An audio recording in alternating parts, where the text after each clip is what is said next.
Hello, it's Rhea. Wherever you are and whatever time it is, I hope you are enjoying yourself. So you may have guessed that I will be, in fact, drawing some stickers today on my iPad, although you'll really only see just this one design on terms of like me actually drawing it. And I immediately am going to omit this current footage of me like doing the sketch because I realized that the camera was like focusing and unfocusing way too much. It looks very jarring with it being sped up, so I was like, let me not hurt y'all's eyes. So yeah, we just go straight into the line art after that. Now these sticker designs are based off of the three flower personifications that I did in my Persartify series. If you don't know what that is, I'll probably put up a card or something to one of the videos. I'm a huge fan of turning non-human things into human beings because it gives me an opportunity for character design, so that's what I did. But basically, yeah, I took the popular flowers, rose, sakura blossoms, and hydrangeas, and I turned them into little characters, actually little fairies, and I did like a full-on character spread of those. And I wanted to test out how they would look as stickers. And before I get into the sticker talk, let's just kind of go over the structure of this video. So the Sakura sticker that I'm working on right now is the only one that I will be working on in this video. I will include time lapses of all three later on, but I just wanted to focus on one since this pretty much captures the process that I've used for the other two as well. This is also the last sticker that I did on terms of the order in which I created the stickers, so even more so I feel like I had a pretty streamlined idea of how I wanted to put this together. So yes, we have the initial footage of me creating the sticker, and then we have time lapses of all three, and then we will have an overview on color correcting for CMYK. The truth is, I initially planned to make one giant video about making stickers and ordering them from like drop shipping vendors to where I don't have to do the shipping myself, and then sort of reviewing my experience with those. But the video turned out kind of long, so I figured it might be better for me to separate it into two parts. So this first part is going to just be me creating the stickers and talking about the color correcting part, because I feel like that kind of goes hand in hand. You want to create a design and then you want to touch it up and make sure that it's ready to send to print, and then when we get into like the whole printing vendor dealing, that'll be in the next video. By the time that one is also uploaded, I'll have hopefully added in a card to this one, so that way you can just like click on that right after for reference. So yeah, if you're interested in the journey of me creating these stickers and seeing them through all the way to them getting printed from other vendors and sort of just kind of seeing the outcome and giving my thoughts, and please stay tuned. I'm probably gonna make this disclaimer more than once. It's not like I'm an expert or anything. I'm kind of just like testing it out, seeing how things go. So for all the stickers, you're gonna see me use like a base of a drawing that I've already done, and it's kind of like taken from the sketch spread, like whenever I created the original character designs. And so yeah, I take that and I place it in there, and from there it's pretty much just taking what was a painterly style that isn't really solidified and turning it into a little bit more streamlined and solid look through like line art. Because the first thing is like, with stickers, you want the formatting to work in your favor, and by your favor, I mean like the printing and production. I have some general ideas off the top of my head as to what makes like a nice sticker design, and that's mostly coming from like my experience as an artist and my experience as a designer, and then most importantly, my experience as a fan of other artists. And some of you might think, because I mentioned those first two titles, that that makes me qualified enough to 100% talk about sticker production, like I know what I'm saying. But at the same time, I haven't really done a consistent deep dive into like producing stickers, marketing and selling them, and then tracking the results. You know, I haven't really done that kind of intensive research. I've always wanted to, but this is my first time like really pushing for it to this extent. And even then, this feels kind of like a slight nudge in the direction that I want to be. So that's again to say, take these things with a grain of salt, because I don't necessarily think that I'm 100% right in what I'm saying, because there's tons of other resources out there for stickers and sticker production, especially these days, because like everybody is making stickers, it seems like. That or like personal crafts, there's so much more out there now than like there was whenever I was initially interested into it. So like yeah, y'all probably have already seen it on TikTok. Why am I even here? You know what? Well, disclaimer aside, with my non-professional sticker brain. I feel like first starting out, it would really help for you to think about why you're making a specific design, because if it's for yourself or your friends, obviously it's going to be more laid back and probably even like silly. And in that case, it's not like it needs to be printed with the highest quality if you don't really care that much, and you can probably even just print it at home on your own printer depending on like what you're looking for. Especially if you're not really trying to print a ton of them too, because if it's for yourself or for friends, I'm assuming it's not going to be like a whole freaking order of them. So yeah, and I was actually thinking about doing a video like that in the future where it's like I try to make stickers at home just for myself. So let me know if you'd be interested in me doing a video like that. This one is not like that though. This is a little bit more towards the other side, which in terms of if it's for your followers or Patreons or people interested in your art, or even in the future they might be interested in your art that want to like buy and support your stuff, there's more that go into it thought-wise. For example, what kind of style works best for your design? It's probably one that captures your personal aesthetic and the way your audience knows you for.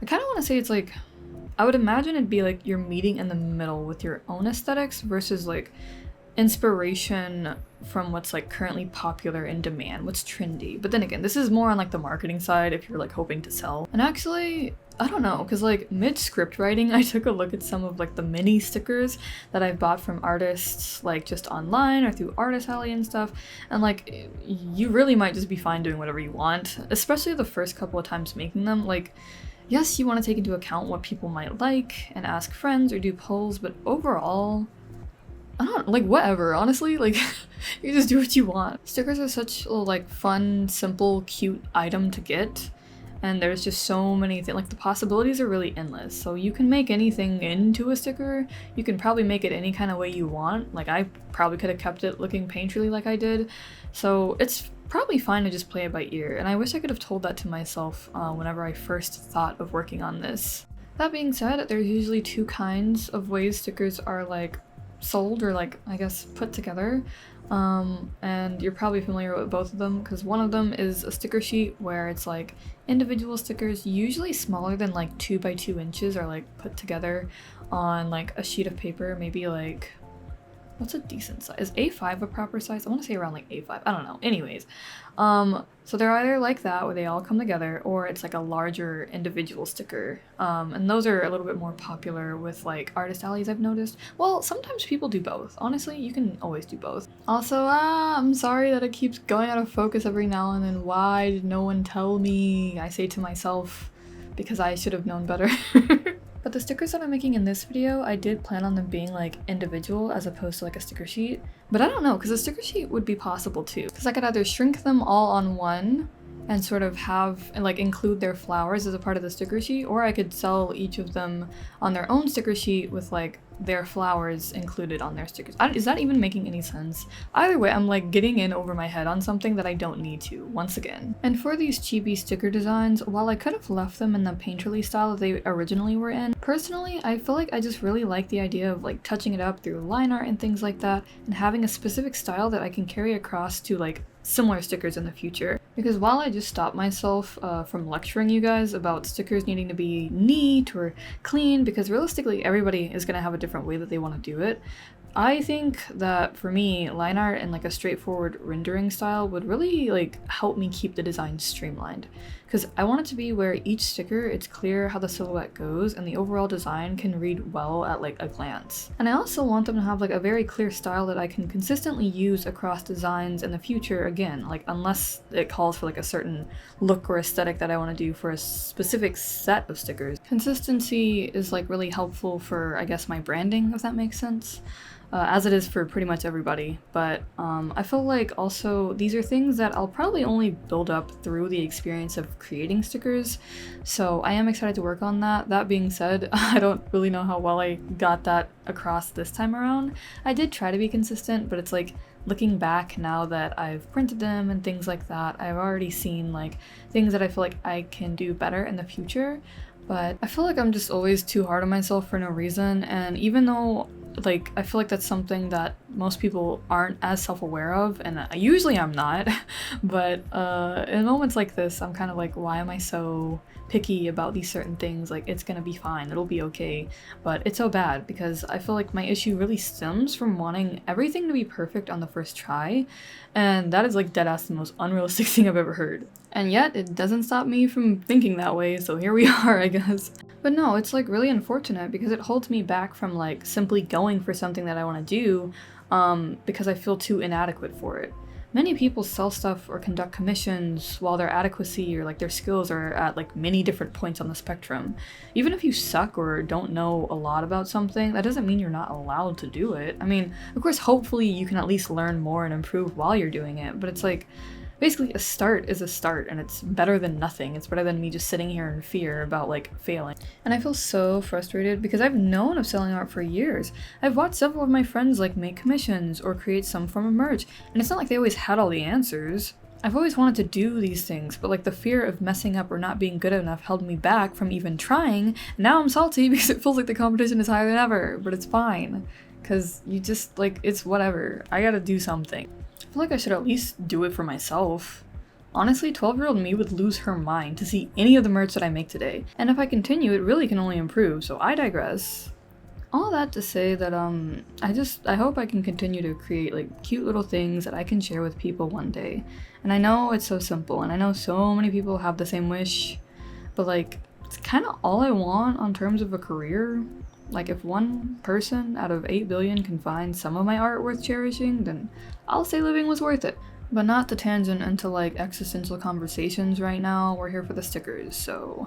Unfortunately for this sticker, it's the last one that I drew out of the 3, and I didn't realize that it was on a lower resolution than the other 2. The sticker design was drawn on a 1500 by 1500 pixel canvas in Procreate, while being 150 DPI instead of 300 DPI.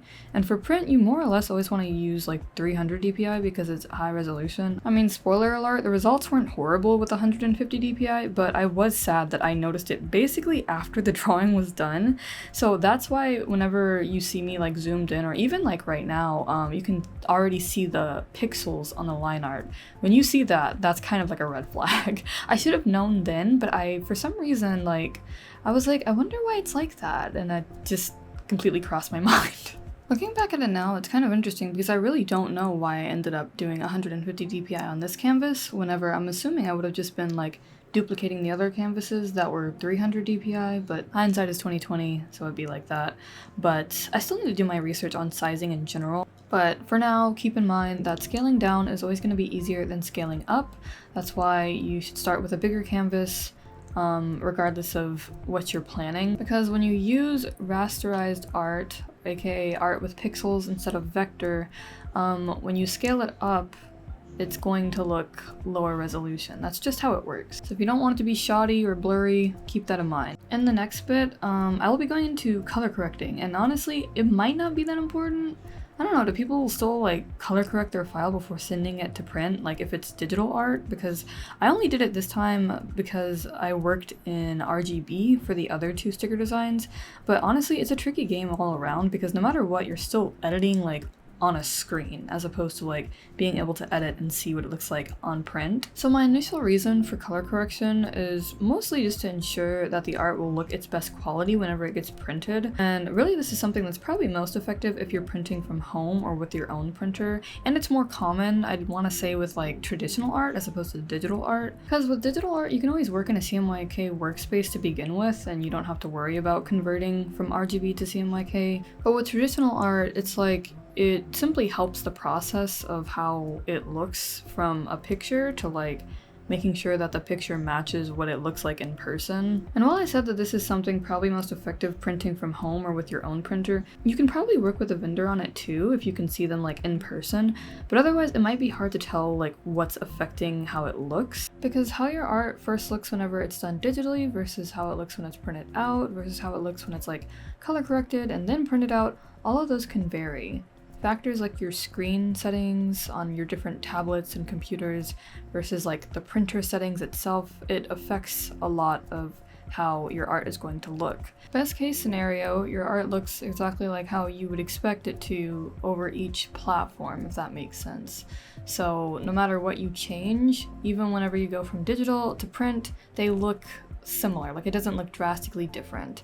The closer you can get to closing that gap, the better, I'd say. And as for like color correction, I kind of am wondering if manufacturers take this step for you if you're sending it off for somebody else to print and ship, like as opposed to them expecting you to do it before you send it over. Because I feel like there's some things that they take care of on their own sometimes, maybe. One example is, of course, the outline, like the little white outline that stickers usually come with. You'll see me add my own to all the stickers, but if you're ordering it from another vendor, usually they come with like that white outline. They like make one for you, at least the ones that I've ordered and used so far. They all come with that white outline, so you don't have to worry about adding that, I guess, unless you're printing from home. Personally, I like to add it just in case. I mean, you never know when someone might ask for it, but so far, again, I haven't really experienced that, but I just like it as an option. Also to see like how the sticker works on terms of that white outline, like if it's seamless, because it's like I said earlier, you want a nice silhouette on your sticker design. At least I personally prefer that, because it you don't want it to be too complicated, basically. Like, you want it to be closer to like regular shapes, like a circle or square, or if it does have its own organic shape, it's not anything too crazy. For this sticker design of like the sakura flowers, I wanted to make sure that the outside would still go okay, even though the inside has all these gaps. I knew in between the gaps it would just be white, so that's why, yeah, you can see me sort of like put that in now. But I'm basically wrapping up this sticker design part, and I'm about to get into the color correcting, so feel free to watch on. I just want to say that in no means, just because I use Photoshop in this does not mean that you have to. Honestly, Adobe can respectfully crash and burn, so don't pay for what you don't have to, if you know what I mean. There's just too many photo editing options out there these days, so yeah. And then after this, I will close out the video with the 30-second time lapses of each sticker. So also, the voice quality is about to change to my headset mic, so sorry. Okay, so now I have my sticker design or whatever. I have my drawing here imported from Procreate to Photoshop, and I'm now gonna go ahead and color correct. Sorry if you like have never used Photoshop before. I feel like it can be overwhelming, but for the most part, just playing around with things can really help you get used to what's going on. So we could just start here, although I'm pretty sure there's another one that I'm looking for. I think it's color balance. So I clicked on the color balance adjustment, and basically it pops up here. If I click this, it'll turn it into a clipping mask. So, and you can see this is like messing solely with the mid-tones. So if I were to be messing with the shadows, then I can say maybe I change the shadows more towards blue. But there really is like so many different things you can do in Photoshop on terms of color correction. Oh, I see. Okay, yes. I think this is what I was looking for. So here, basically, it's like selective color. And if I hit cyans, then it will select solely like the cyan-based colors. And then I can sort of change that a little bit. So I want it to be a little bit more blue. And you can kind of just see by dragging it like what exactly is affected. Get more of a blue overall. So at this point it genuinely just depends on like what you specifically want.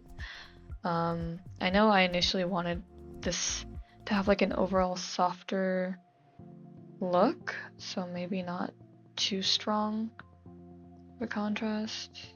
Ooh. See what I mean? Like the eyes are changing a lot in how deep I want them, but this is all still within CMYK though, so whatever changes I make to it, it's abiding to the CMYK color profile as opposed to RGB. That being said though, this is on a screen, and screens just naturally display colors and stuff in RGB, but I'm assuming like this gives you a better idea about it. And this, of course, is the typical hue versus saturation. I feel like, yeah, because it's cyan, it can only get so vibrant, I want to say. So that's why the saturation doesn't change much, because I feel like CMYK isn't the most vibrant since it's printing. I try not to like rely on this too much, but it can definitely be helpful. Like if you just kind of aren't the best with colors. I don't know how much people consider that to be cheating or not. I feel like, again, it's nice for you to be able to get as close as you intend to with your colors, but it definitely doesn't hurt to play with this, because I use the hue and saturation tool even in Procreate whenever I'm like still trying to figure things out. Also, the reason why I brought this down here is because it is also serving as a clipping mask, so all these up here are only applying to this part, the body, and then the rest of it will apply to the back, the flowers in the back. But I feel like I'm satisfied with this, so like I said, I mean, it's always good to try and see the different ways it looks on different backgrounds, I guess, but I feel like this is all pretty nitpicky. So it's up to you on how much you want to like think about this. At some point you do need to know when to like walk away, and in my case, since I'm really bad at that, it's hard, but I think because I'm starting out at this, I shouldn't be too hard on myself. Okay, so I just dropped in a merged layer of the original drawing, and so this is how it looked before and this is after. So if we zoom in, it's not like a major change, really and truly. It's just little things, I guess. So making sure it's a little bit more vibrant, having a little bit more contrast between the purple and blue. Not a huge one, but I guess just a little bit more pink. And yeah, so that's essentially how you can do that. So now I just need to do that for the other two, which I may or may not include. But ideally, take off your background and save it as a PNG.